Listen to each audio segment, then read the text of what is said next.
One of the keys is remember where you came from. Keep that shit in the front of your mind, and when shit goes bad and it goes sideways, a lot of shit does, you're getting booed out of the fucking building, or you're coming through this injury, or people are writing you off. Oh, you guys ain't gonna fucking make it. You know, any of that shit.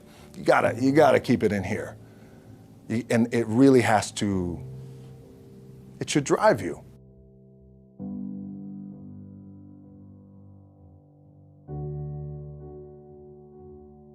This idea and this notion that you could be anything you want and you can accomplish anything you want, right? We hear that. You've heard that from the time you were little boys.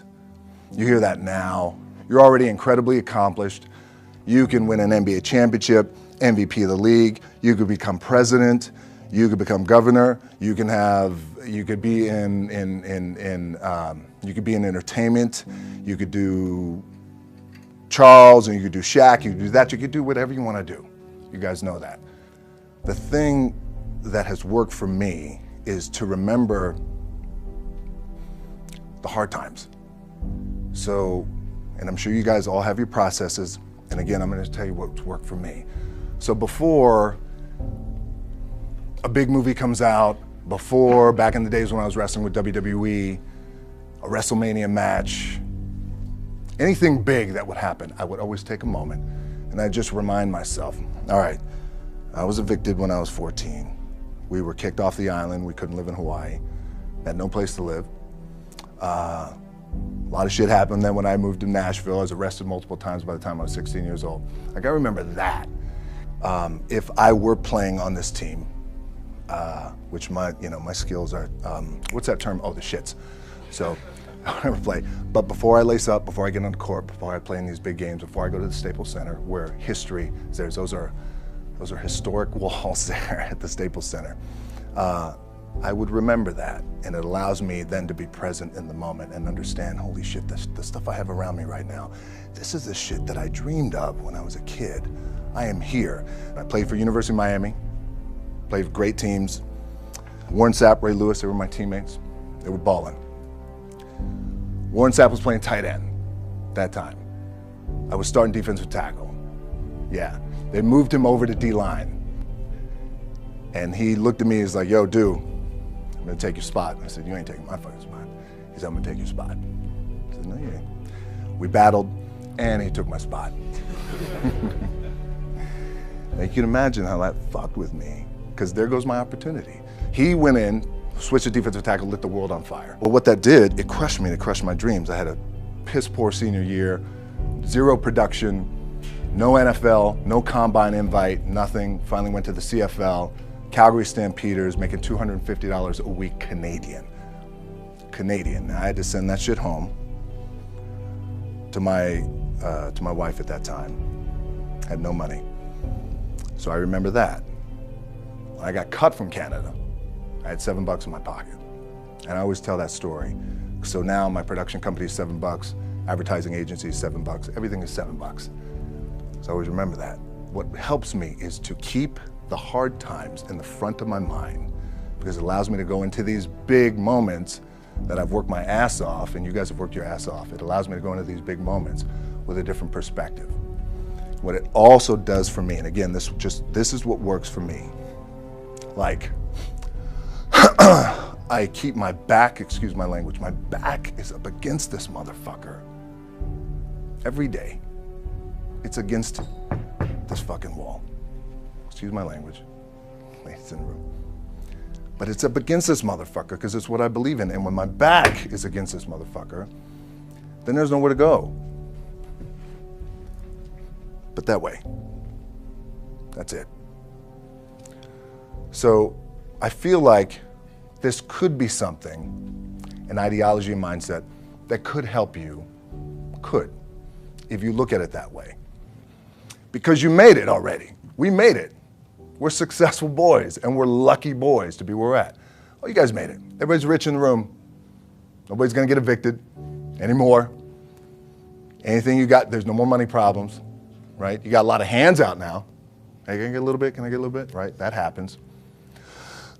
But when you make it, for me, I need this. I need this. So every day, my back is up against this motherfucker, and this is how I operate. Now, doesn't mean you don't smile, Doesn't mean you don't laugh and joke, quote, right? You're happy, I'm a happy guy. But when it comes to business and when it comes to executing, it's up against this. And I gotta go that way. And I don't give a fuck who is in front of me. They're not gonna stop me. I feel like for me, it feels seamless because you prepared for so long, but it's just like you guys prepping for a game. That's the fun part. That's where it's like, fuck, it's fun, man. People are paying their hard-earned dollars to come see you. They're cheering, they're going bananas, they're booing the shit out of you or on the road. That's fun. That's what you live for. I mean, that's the juice right there. The prep is where the character's made. And I just don't mean the character I play, I mean the character in here.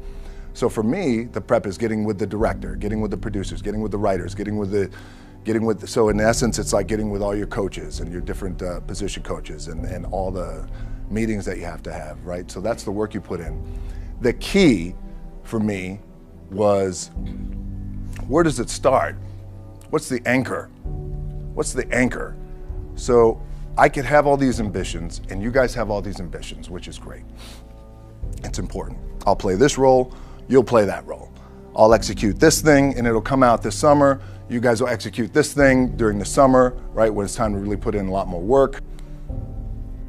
But the key with me is just always finding what the anchor is. And the fucking anchor is getting up at 4 o'clock in the morning every day before anybody else and grounding my thought process is in the no one will outwork me. No one. I love and I respect you guys. You motherfuckers won't outwork me. All starts with this. 2 hands, putting in the work. The anchor for me has always been the work in terms of the weight room training. So when I first started wrestling, I was 6 years old, rolling on the mats with my dad. My old man, a lot of you guys won't know this.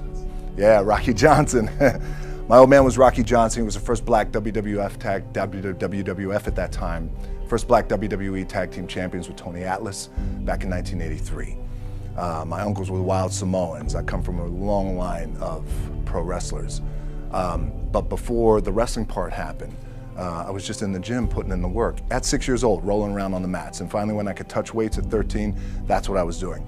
But the weight part for me and the gym part has always been, has to be the anchor. Look, at the end of the day, like again, it's the kind of stuff that I talked about at top is I have to hold on to my dad in his pickup truck came down 4 o'clock in the morning, picked me up in Miami from Tampa. We lived in a little shitty apartment in Tampa. He drove down in his little pickup truck to Miami to get me when I was cut from the CFL.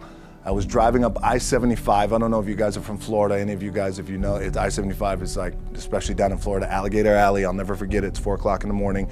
And I thought, well, fuck. I leave home like you guys left home. I'm ready to tackle the world, to get after it, achieve my dreams and goals.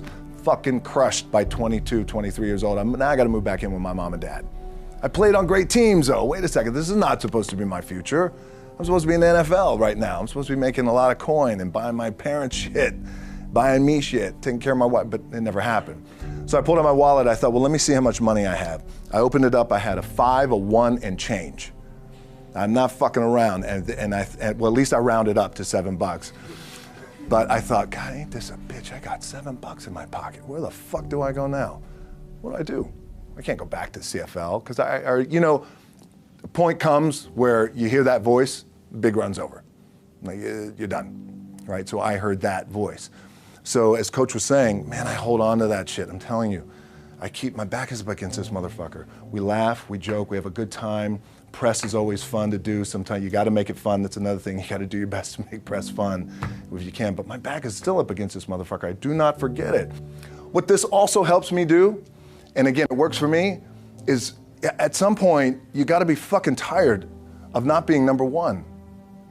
You have to be, and you got to fucking play angry. And I play angry. Now, I'm cool and calm with my approach. And when I step out on my field, which is a set or, you know, like, there's some, and you're always gonna have haters, and haters are like, well, God damn, man, how many movies are you gonna make, or how much shit are you gonna do? Like, you do a lot of shit. I say, yes, it's my ambition. Of course, why not? I could do it. Yeah, I love what I do. And not only that, but in what world do we not work every day? Doesn't mean, it's just like you guys in the off season. You gotta work every fucking day. It doesn't end. My back is up against this thing, you know, and I started to play angry, by the way, and I still play angry. My last match, Brock Lesnar, transitioned, and I realized if I had to be great at something, I wanted to be great in this world of Hollywood and movie making and producing and entertainment, I had to commit, and like you guys have to commit. Obviously, you commit to something, commit to the goal. So I quietly retired. 2 years later, I thought, what the fuck did I do with my career? Because my movies were not doing well. I was written off. I was like, it was around 2006, 2007. I was like, God damn. I left, I pulled a Jim Brown. I left when I was on top, like #1 in the wrestling business, and I left. It was a ballsy, gutsy, some call it stupid move, but I had to commit and I had to follow what was in my gut.